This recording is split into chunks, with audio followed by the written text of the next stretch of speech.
prazer novamente poder ministrar a palavra do Senhor aqui nesta noite. Nós escolhemos aqui um tema, não sei se já vão projetar, seria bom já projetar o tema, mas eu vou falar para vocês o tema, é a obra expiatória de Cristo e suas implicações eternas. O texto que nós escolhemos está na carta de Paulo aos Romanos, capítulo 5, de 12 a 21, mas nós não vamos ler todo o texto. Nós vamos ler o versículo 12 e o versículo 18.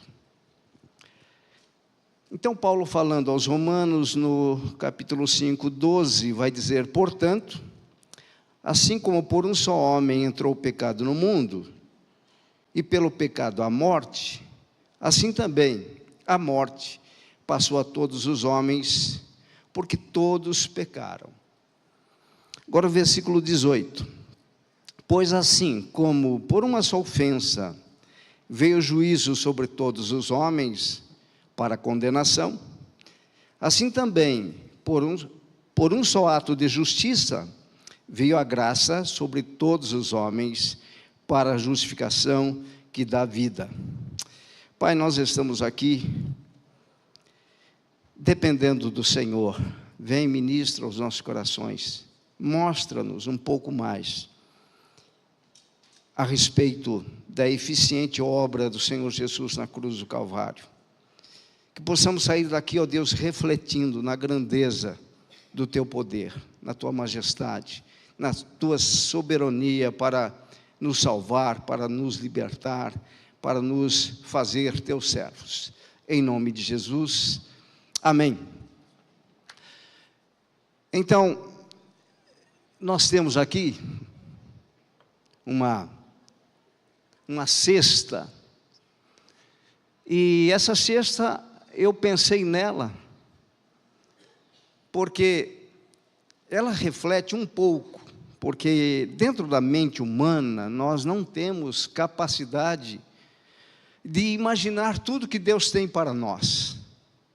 Mas, pela pequenez da nossa mente, eu comecei a pensar em benefícios que Deus tem para cada um de nós.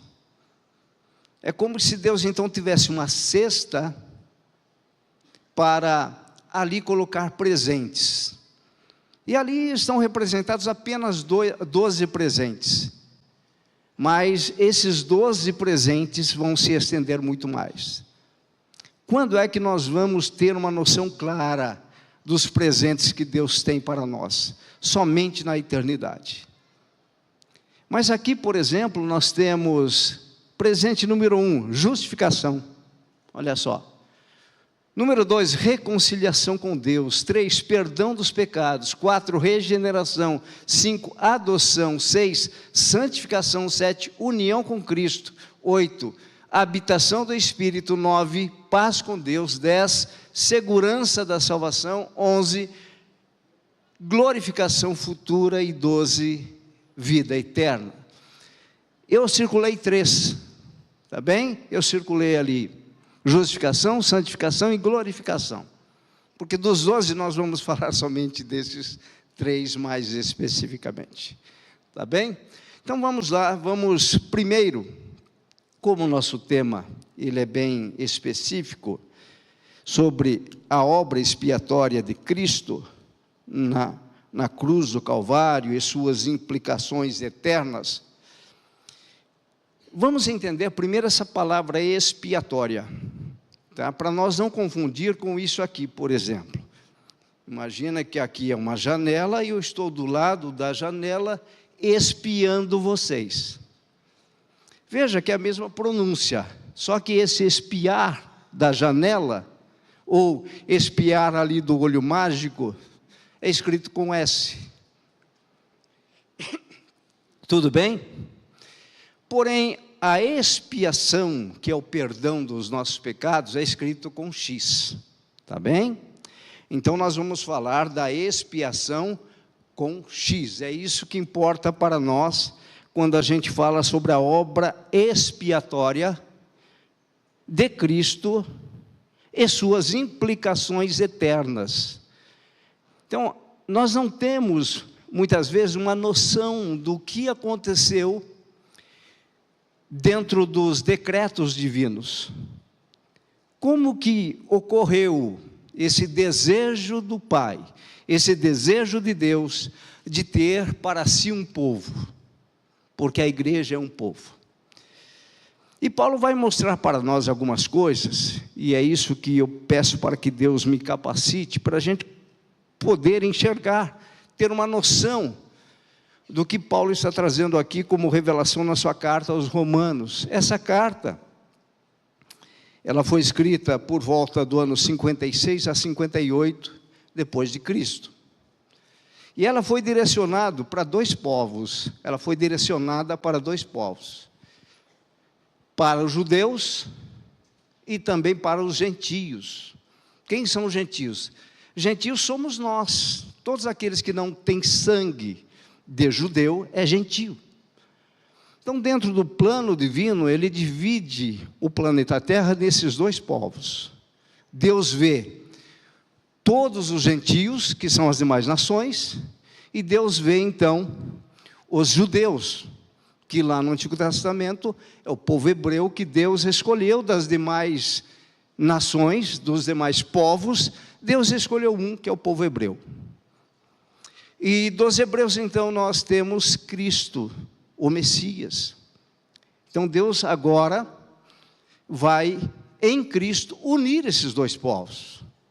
Ele vai unir os judeus, e vai unir os gentios, e em Cristo vai salvar judeus e gentios. Então é importante nós entendermos isso, que os judeus são salvos mediante a obra expiatória de Jesus na cruz do Calvário. Os gentios, que somos nós, somos salvos mediante a obra expiatória do Senhor Jesus na cruz do Calvário. Veja que o sistema de salvação de Deus é único para judeus e para gentios. E é isso que Paulo está procurando explicar aqui para os judeus. Para nós gentios, é fácil nós entendermos que nós dependemos da obra de Jesus para a salvação.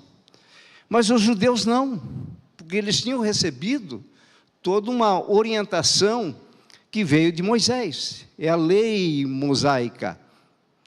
Então Paulo vai mostrar isso na carta aos Romanos, dizendo o seguinte, que a salvação, tanto para judeus como para gentios, é mediante a fé em Cristo e em Cristo somente.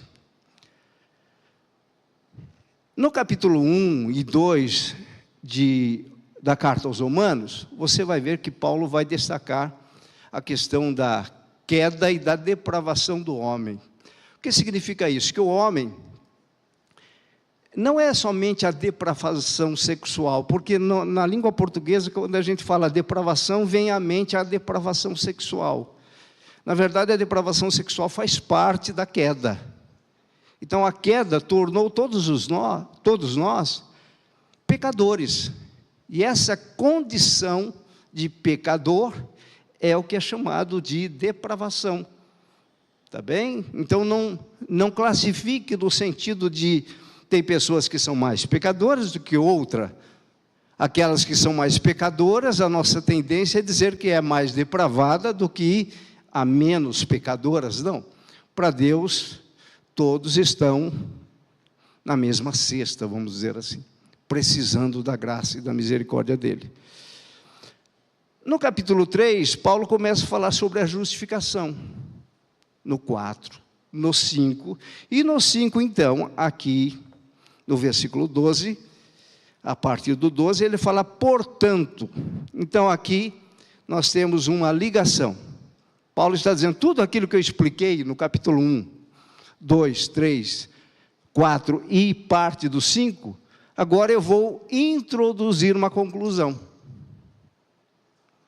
Então, Paulo vai dizer, portanto, ou seja, eu vou concluir isso, essa primeira parte da carta aos Romanos, com o seguinte pensamento. Ele vem então e fala, portanto, assim como por um só homem entrou o pecado no mundo, quando ele fala de um só homem, ele está se referindo a Adão, aquele que nos representa na humanidade. Então veja, ele está dizendo que Adão é representante de judeus e de gentios. E Adão sendo representante de judeus e de gentios, a queda de Adão teve influência em toda a humanidade. É por isso que nós somos descendentes de Adão. E quando nós somos gerados dos nossos pais, tá bem? Nós somos gerados sexualmente dos nossos pais, nós nascemos com a mesma natureza de Adão. E é aí que está o problema. Não tem como você dizer, ou você entrar antes de você nascer e pedir para que você nasça de outra forma. Não existe isso.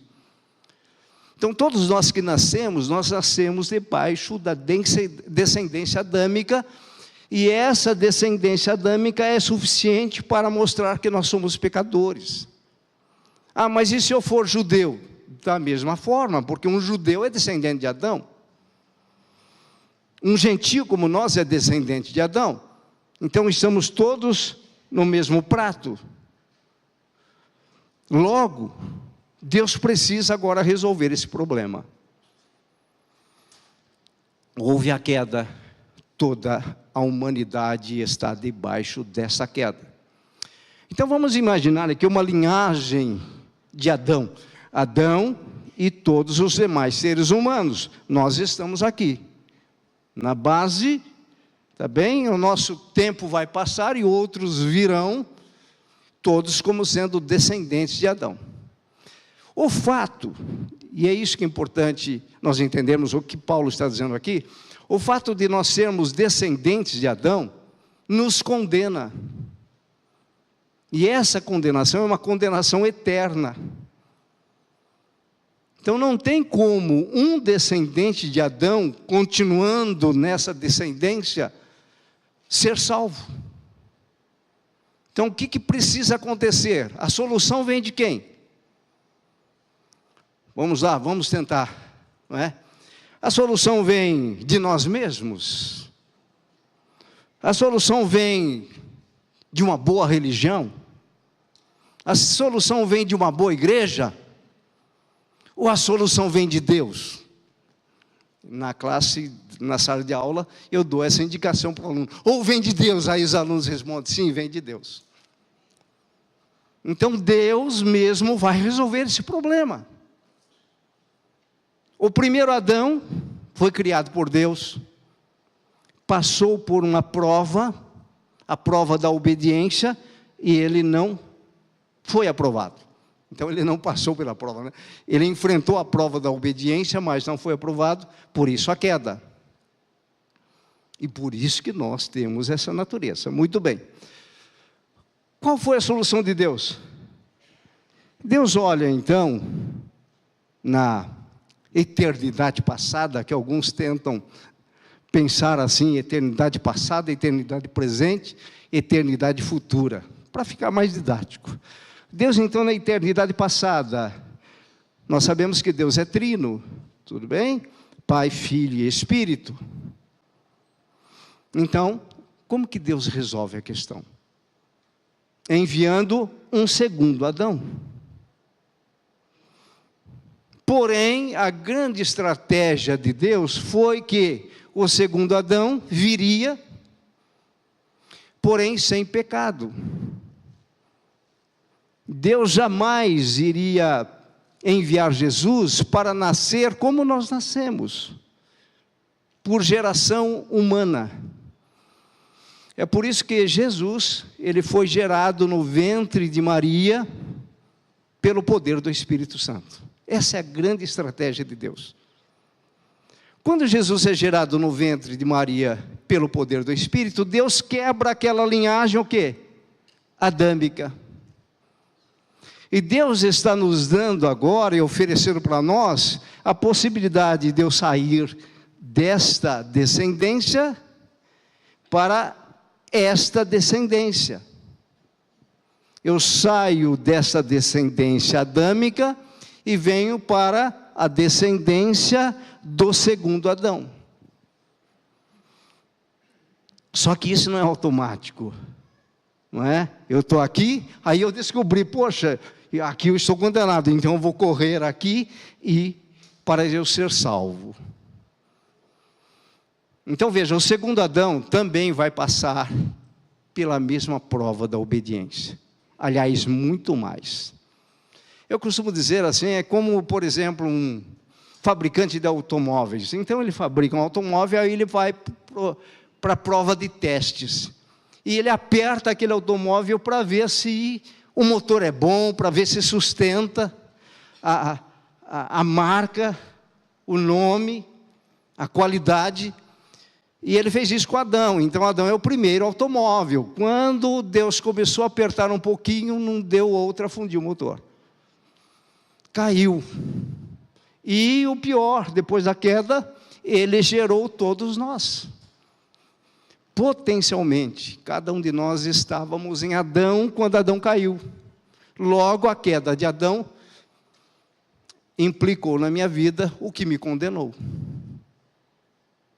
Aí, o segundo Adão, está lá, o segundo carro. Deus então aperta ao máximo. Aperta ao máximo. Aperta ao máximo e ele suporta. Não somente suporta, mas ele vai à cruz com morte de cruz. Porque nos planos eternos de Deus, é como se disséssemos o seguinte: o Pai decreta, ou o Pai deseja um povo para si. Um povo que caiu em Adão. Então, Deus não pode ter um povo contaminado pelo pecado. E imagine a reunião da Trindade na eternidade passada. Aí o filho olha para o pai e fala mais ou menos assim: eu resolvo o problema. E eu vou executar aquilo que o Senhor precisa. Eu vou morrer por aqueles que crerem em mim. E não vou fazer somente isso. Eu não vou somente morrer, mas vou entregá-los nas tuas mãos, ó Deus, puros, santos, imaculados. É aí que entra o papel de Jesus. E o Espírito Santo, ele vai executar essa obra. Ou melhor, ele vai aplicar essa obra em nós. Então o Pai deseja cada um de nós. O Filho executa a obra para que nós nos tornemos do Pai. E o Espírito Santo vai aplicar isso através da mensagem do Evangelho. É por isso que não há salvação sem pregação do Evangelho. Paulo vai chegar ao seguinte, vai dizer o seguinte, que aprove a Deus salvar alguns pela loucura da pregação. Então, o que vocês estão ouvindo agora é loucura, pessoal. Se você começar a usar o seu raciocínio lógico para tentar entender isso, você não entende. Muito bem. Então vem o quê? A obra expiatória de Jesus. Para quê? Para que Deus tenha um povo. Então nós somos o quê? Uma nação, um povo, reis, sacerdotes, como o pastor Marcelo citou de manhã. Esse povo é um povo exclusivo. Não é qualquer povo. Esse povo, ou seja, nós somos exclusivos, não porque nós somos bons, mas aprove a Deus ter um povo. E a igreja é um povo de Deus. É o povo de Deus. Então nós somos reis, sacerdotes, profetas, povo exclusivo, adquirido pela obra expiatória de Jesus na cruz do Calvário. Essa é a realidade bíblica minha e sua. Então veja, através da morte expiatória, e aqui eu já vou conceituar expiação, para que nós possamos entender. Eu pedi para a Michele imprimir, pessoal, deu 342 páginas. É legal, né, pastor Marcelo, quando a gente faz uma piadinha, ninguém ri. O que é expiação? Com um X. Não é expiar um irmão, tá? É expiação com X. Expiação é a obra que Jesus realizou na cruz para remover, preste atenção, completamente os nossos pecados. A morte de Jesus, o sangue derramado. Imagine a via sacra, o Gólgota, a crucificação, cada gota de sangue sendo derramada para a purificação dos nossos pecados. Então veja, para remover, olha o poder do sangue, tá? O sangue, ele tem esse poder para remover os nossos pecados. Então imagine aqui que Deus, cadê? Deixa eu pegar um que não vai complicar, e todos estão protegidos. Veja aqui o violão, pessoal. Imaginem, vamos tentar deixar mais claro. O violão, por exemplo, é um ser humano. Muito bem. Esse ser humano, Deus quer para ele. Então, o que Jesus faz? Através da sua morte, seu sangue derramado, ele vai expiar. Ou seja, o sangue de Jesus vai expiar os pecados deste ser humano. Vai remover completamente os pecados. Muito bem, este ser humano teve os pecados removidos. Vamos imaginar que Deus esteja lá no piano. Jesus está aqui, eu faço o papel de Jesus então, e eu vim para este ser humano e removi os pecados dele. Eu faço somente isso? Agora eu fico aqui e vou pegar outro ser humano e Deus chega lá? Não. A expiação não é só remover, mas é reconciliar. Então Jesus agora pega esse pobre pecador, esse descendente de Adão, e apresenta na presença do Pai. Ele está reconciliando aquele pecador com o Pai. Então Jesus, ele removeu o abismo que havia entre o pecador e o Pai, através da sua morte expiatória na cruz do Calvário. Então, expiar é isso. É a obra que Jesus Cristo realizou. Não é uma obra que nós realizamos. Na cruz, para remover completamente os nossos pecados e nos reconciliar com Deus. Então vá com essa mensagem no coração hoje. Eu fui lavado, purificado no sangue de Jesus. Não somente isso. Jesus me apresentou ao Pai. Ele me reconciliou. Uma explicação mais simples, vamos lá. Expiação é o que Jesus fez na cruz, para apagar nossos pecados e nos aproximar de Deus. É mais ou menos assim.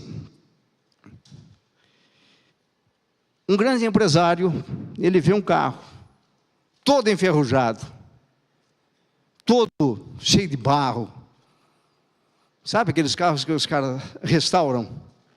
Pior do que aquilo, tudo quebrado.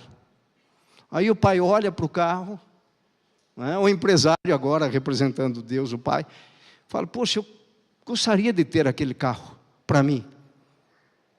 Né? Aí o filho vai e restaura o carro, lava o carro, purifica o carro. Quando o carro está purificadinho, ele pega o carro e entrega para o pai, para o grande empresário. É isso que Jesus fez com você e comigo. Ele nos apresentou purificados. Com isso entendam, não significa dizer que nós não pecamos ainda. João vai dizer, filhinhos, se alguém pecar, nós temos um advogado perante o Pai, Jesus Cristo justo. E o sangue de Jesus nos purifica de todo pecado. Mas a expiação, a obra expiatória de Jesus, tem esse poder de me lavar, me purificar e me reconciliar com Deus. Então isso não é sua obra, é obra de Jesus. Depois nós vamos entender qual é a nossa parte. Muito bem. Veja só. Lembra da cesta? Né? A cesta já foi embora, não tem problema, pode deixar a cesta sem projeção agora. Agora veja, nós falamos que da cesta nós temos ali 12 presentes, nós vamos falar de 3. Então veja, o segundo presente que está na cesta, e o segundo da nossa mensagem aqui, é que o sangue ou a obra expiatória de Jesus na cruz do Calvário é suficiente para nos justificar. Essa palavra justificação, ela tem uma fundamentação jurídica. É a justificação de um réu perante o juiz. Então veja, Jesus primeiro já nos libertou dos nossos pecados, vamos dizer assim, ele já nos expiou. Mas a morte dele não é apenas expiatória, ela é justificativa. Vocês já ouviram falar que a morte de Jesus é vicária? Tá? O que significa vicária? Vicário significa substituição. Ou seja, Jesus nos substituiu. Existe uma doutrina que é pouco conhecida no nosso meio, mas é a doutrina da substituição penal. O que significa isso? Aquele pecador ali, ele foi substituído por Jesus na cruz do Calvário. A ira de Deus era para ser lançada sobre ele. A ira de Deus era para ser lançada sobre nós. Então, através da obra de Jesus, ele também nos justificou. Ou seja, ele morreu em meu lugar, ele me substituiu. É a doutrina da substituição penal. A pena que eu merecia foi lançada sobre Jesus. E, biblicamente falando, o pecado, ele não pode ser punido 2 vezes. O pecado, ele só pode ser punido uma vez. Entenda isso. Se o meu pecado já foi punido em Jesus, eu vou sofrer a ira de Deus? Não. Entendem isso? Então veja, Deus não poderá mais me punir, porque Jesus já me substituiu. Eu não estou dizendo aqui que nós agora podemos levar uma vida totalmente descabida, sem critério nenhum, não é isso que eu estou dizendo. Tanto é que já vem um outro ponto importante em que nós entramos no jogo. A justificação é obra exclusiva de Deus. Quando que ela aconteceu? No passado. Com efeitos no presente e no futuro. Por isso que a obra expiatória de Jesus tem efeitos eternos. A justificação ela é resumida mais ou menos assim: Deus justifica o injusto. Olha que absurdo, não é loucura da pregação? Deus justificar o injusto. Na nossa justiça, se o injusto deve, se o réu é devedor, ele tem que ser punido. Mas a justificação, dentro do que Paulo traz aqui nos termos que Paulo explica, é Deus justificando o injusto. Quem é o injusto nesse ponto aqui da justificação? Eu, você. Então não pense que você é justificado porque você tem méritos diante de Deus. Não, você é injusto. É aquele descendente de Adão que precisou de um segundo Adão para te resgatar para Deus. Se Deus não tivesse provido um redentor, nós seríamos alvo da ira de Deus. É por causa do redentor que nos comprou para Deus, nos expiou os nossos pecados, nos reconciliou com Deus, e agora Ele está nos justificando. Jesus está dizendo ao Pai: eu estou justificando aqueles que vierem até mim. Então é a justificação. A justificação, então, Deus já realizou. Ocorreu no passado. E guardem isso aqui. Sabe aquelas culpas que nós trazemos do passado? Uma vez eu preguei aqui. Eu preguei com o tema o seguinte: meu passado não me condena. Meu passado não me condena. Por quê? Por causa da doutrina da justificação. Porque a doutrina da justificação, aprendam, ela nos liberta da culpa do passado. Sabe, todos os pecados que nós cometemos no passado? E qual é o problema? Nós trazemos isso para hoje e dizemos: eu estou condenado. Eu não vejo possibilidade de perdão para mim, porque o meu pecado foi tão cruel, ou eu sofri uma molestação tão intensa, e aquilo traumatizou a minha mente, e eu estou com isso na minha mente, eu não consigo nem orar, nem me relacionar com Deus, nem com meu pai, nem com a minha família, nem com os meus amigos. Mas a justificação é Deus substituindo você na cruz. Então você não vai mais ser punido, porque alguém te substituiu. Então a justificação nos liberta da culpa do pecado. Abrace essa doutrina e não se separe dela. As acusações, saiba você que Jesus pagou. Se eu parasse aqui, vocês iriam para casa e diriam: maravilha, Jesus já fez tudo. Não é isso? Mas lembra dos presentes lá? Tem um presente em que nós participamos dele. É a santificação. Então veja, a santificação agora, o que vem a ser a santificação. Então, a obra expiatória de Jesus na cruz do Calvário, ela é eficaz para santificar. O que significa a palavra eficaz? Significa algo que produz o resultado desejado. É poderoso, é ativo, é infalível, referindo-se principalmente à palavra de Deus e sua ação na vida humana. Ou seja, a obra de Jesus não somente expiou os meus pecados, não somente me justificou, me libertou da culpa do pecado, mas a obra é eficaz para me santificar. A santificação é uma obra dupla, de Deus e do crente. Qual é a porcentagem de Deus na santificação? Deus opera 100% na santificação. Aí você já deve estar pensando: e eu entro com 10%. Não.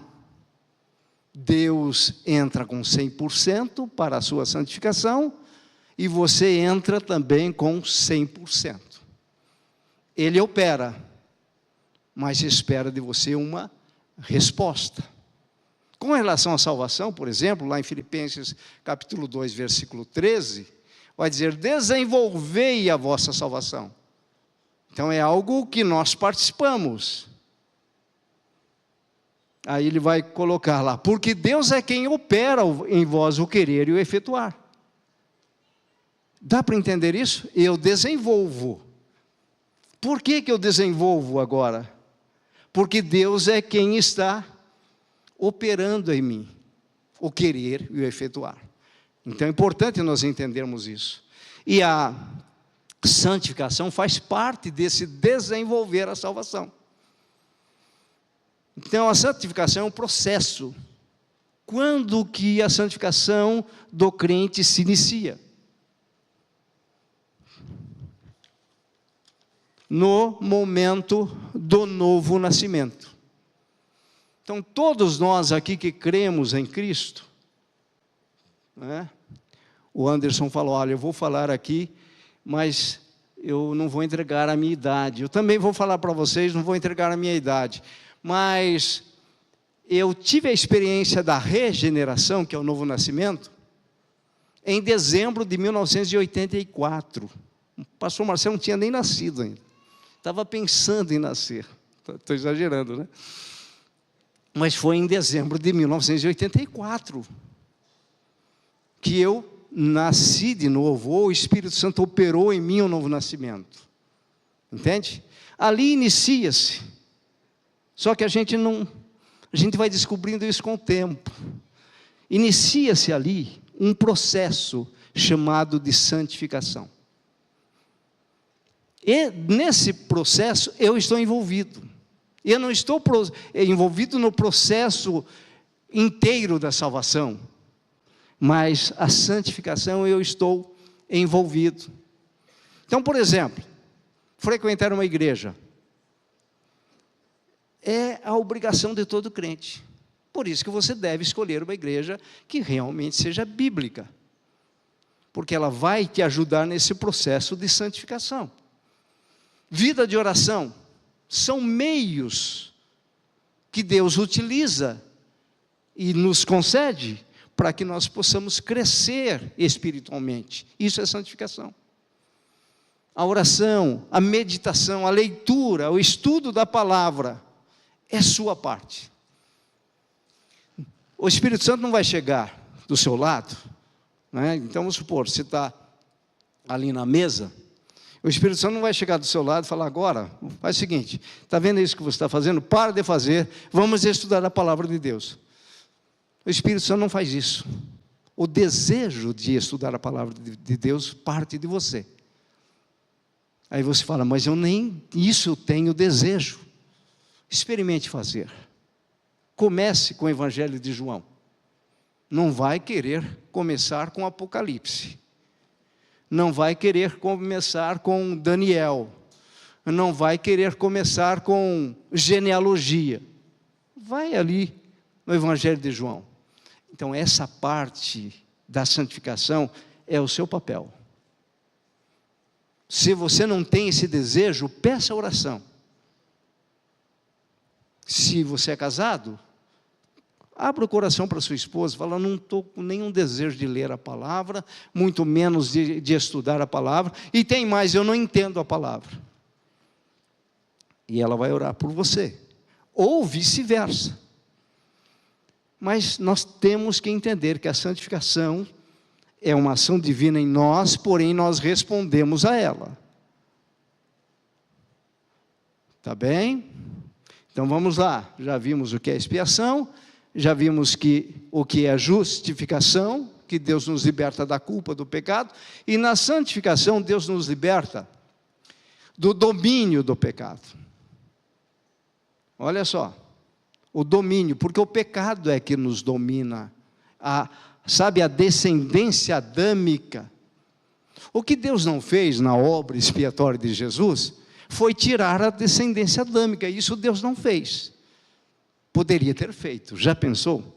Se Deus tivesse, se na conversão Deus extraísse de nós a descendência adâmica, a natureza pecaminosa. Sabe essa natureza que às vezes você se irrita com você mesmo, ou se irrita com o cônjuge, ou se irrita com os filhos, ou se irrita com o patrão? Isso é natureza pecaminosa. Deus não tira essa natureza do crente. Por quê? Porque Ele nos dá o fruto do Espírito. E o fruto é do Espírito, é o Espírito Santo agindo em nós.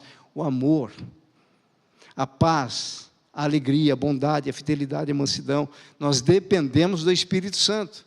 Por isso que a santificação, ela está envolvendo as duas partes. Então nós já temos agora a santificação e Deus nos liberta do domínio do pecado. Justificação, culpa. Santificação, domínio. Por isso que nós estamos vivendo uma vida crescente. E caminhando para o final, então. O terceiro ponto aqui, o terceiro benefício lá da nossa cesta.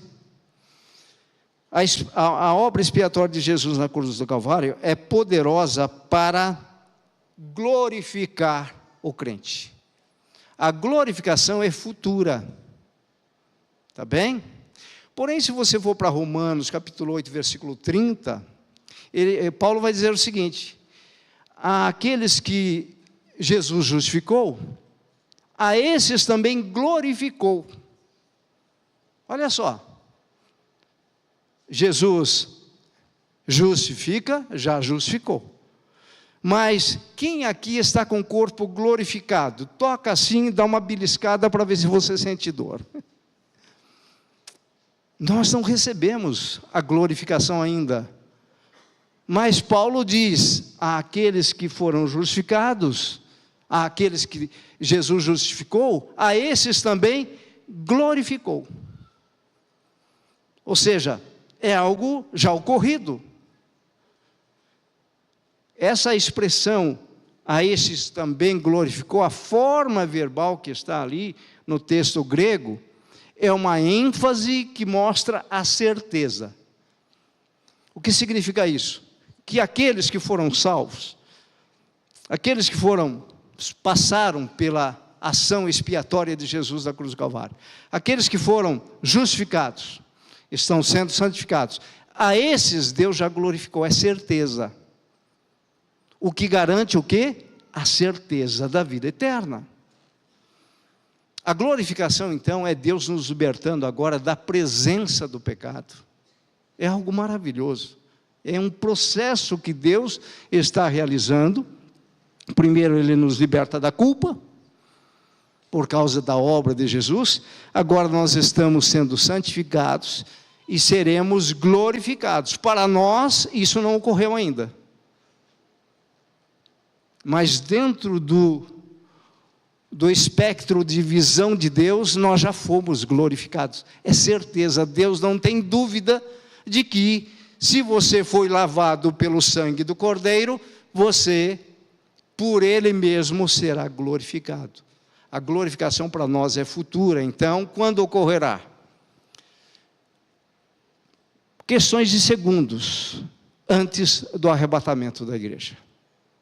Então Jesus vem, de repente você está olhando para você, você não percebe, mas esse corpo corruptível, que adoece, que envelhece, cujos cabelos e barbas ficam brancos, esse corpo vai receber, vai ser transformado.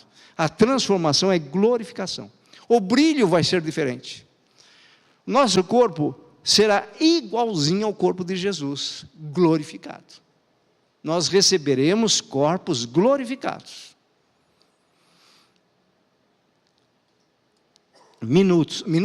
Segundos, vamos dizer assim, num piscar de olhos, nós seremos transformados. Então, esse piscar de olhos aí, é o ser transformado. E de repente, você está nas nuvens, com Cristo. É o arrebatamento da igreja. A palavra ali no grego é harpazo, ou seja, é pegar com força. É Deus livrando de algo maior, de algo terrível que virá depois do arrebatamento. Quanto à ordem, não sabemos, tem 3 posições. O que é importante, nós sabemos que seremos arrebatados. Até alguns contam uma historinha que 3 crentes, um pré, um mid, o mid é aquele que crê que a igreja vai ser arrebatada no meio da grande tribulação, e tinha um pós. O pós é aquele que acredita que a igreja passa pela grande tribulação e vai ser arrebatada depois. E os 3 estavam conversando, e de repente veio o arrebatamento, e os 3 subiram.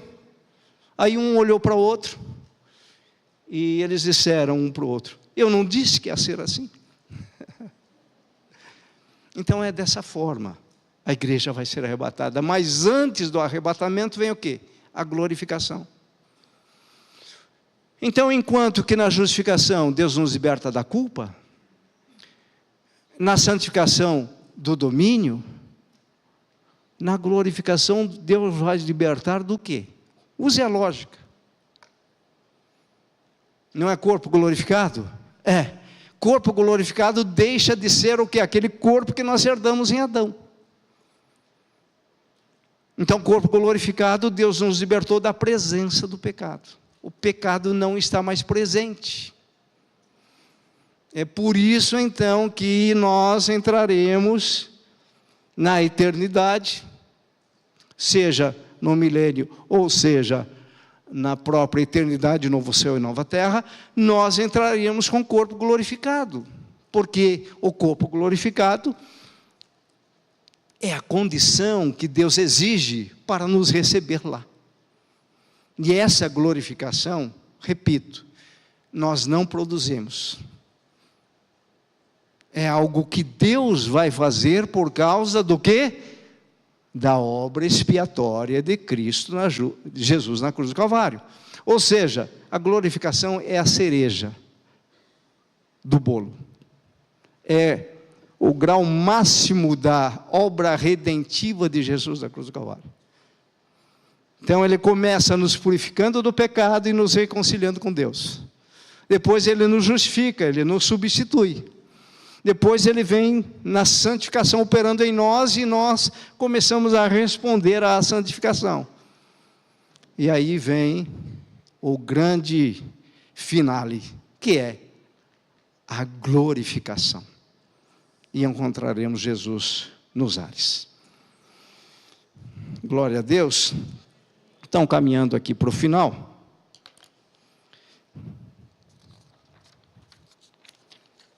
Veja quantas folhas. Tudo isso, a expiação, a justificação, a santificação e a glorificação, é determinante no juízo final. Porque todos nós compareceremos diante do Senhor. E no dia do juízo, no juízo final, o que vai acontecer conosco? Nós receberemos galardões. Porém, aqueles que não creram em Cristo serão condenados. O juízo final é Deus então falando o seguinte: olha, todos vocês que acharam que a minha justiça tinha morrido, como Abacuque dizia, até quando a injustiça vai imperar na terra? Até quando teremos um governo desonesto? Até quando haverá corrupção no mundo? Saibam vocês que Deus pode muito bem não punir o ímpio aqui. E o juízo final é estabelecendo a justiça eterna de Deus. Então o juízo final é Deus dizendo: eu não deixei passar impune nenhuma condenação. Então o que acontece? Aqueles que vão para o juízo final sem Cristo, nessa condição de Adão, a condenação. É loucura ir para o juízo sem um Redentor. Então, qual é a opção que Deus tem dado para nós agora? Ele está nos oferecendo Cristo. Então, em Cristo, Ele me liberta de todos esses eventos que nós citamos, de todos esses itens, principalmente do pecado, e nos conduz então para a salvação, para a eternidade na presença dele. Conclusão: a cruz não foi um plano emergencial, foi o plano eterno de Deus, estabelecido antes da fundação do mundo. Apocalipse 13:8 fala do Cordeiro que foi morto desde a fundação do mundo. E isso mostra para nós um ponto importante. Antes da queda, Deus providenciou a nossa salvação. Por isso que o Evangelho tem que ser pregado, porque se alguém morrer sem saber que ele tem essa retaguarda de Cristo na vida dele, ele está condenado. A igreja precisa anunciar esse Evangelho. Então o Cordeiro já foi providenciado antes da fundação do mundo para salvar quem? Judeus e gentios. A obra expiatória de Cristo é suficiente para justificar. eficaz para santificar e poderosa para glorificar, e ainda é determinante no juízo final. Suficiente para justificar, eficaz para santificar, poderosa para glorificar e determinante no juízo final.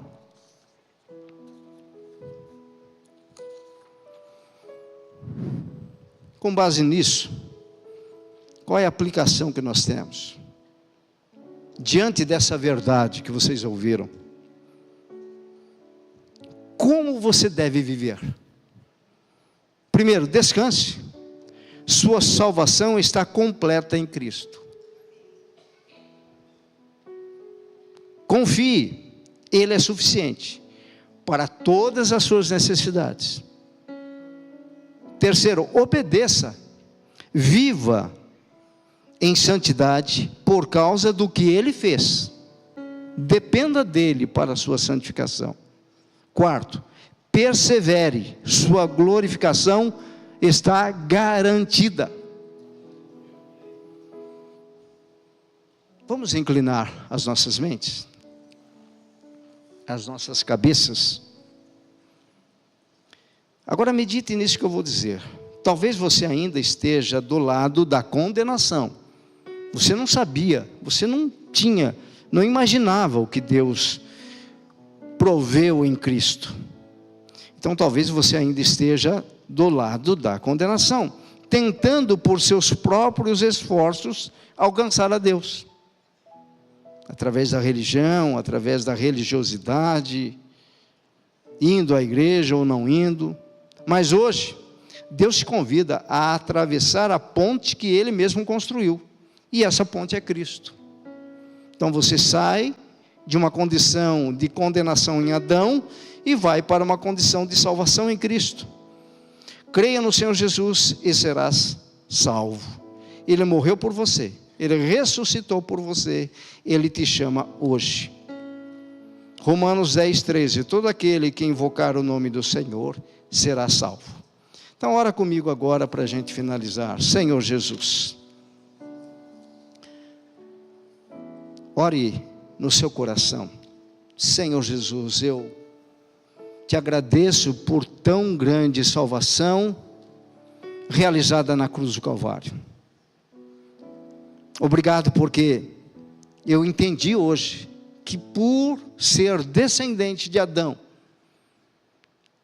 eu estou condenado, e essa condenação, ela é eterna.